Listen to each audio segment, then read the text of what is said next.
Now, there's been a lot of people saying that actually the government should be cutting taxes. Some people might view it as irresponsible. What is your view?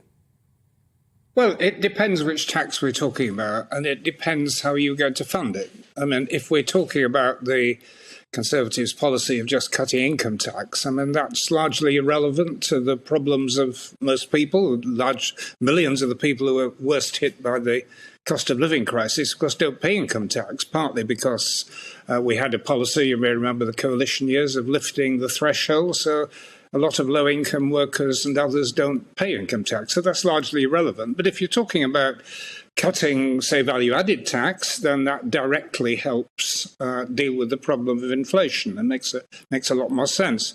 Then there's the question of how you pay for it. I mean, if you take the view that government debt and borrowing isn't really an issue, then of course you can take liberties and cut taxes and increase spending. There is an urgent need to improve the benefit level of people at the bottom of the scale, universal credit. But there's a question of priority. Some people would say we really should be careful about the budget deficit, and the Chancellor would be one of them. And, you know, there's no magic money tree here.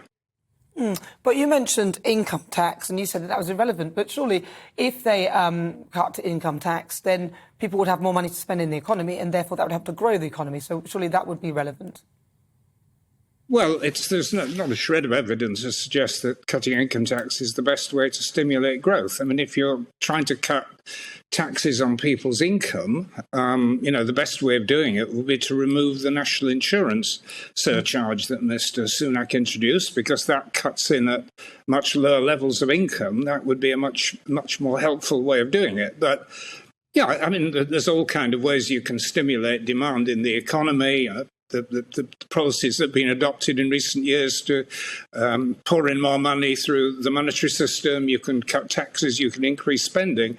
But the question at the end of the day is who's going to pay for all this? Because that's what they're considering, aren't they? If they say do cut the relevant taxes and create more spending in the economy, do you think that that's a sensible thing for them to do? The correct tax? Well, if you pour more spending into the economy, that's an attractive idea, but at the moment the major preoccupation of the government and everybody else is with inflation. And if you pour more spending into the economy, the first and most obvious effect is to boost inflation. I mean, we're not at the moment in a recession, in a slump. If we were, then yeah, cutting taxes, raising public spending would be a sensible thing to do.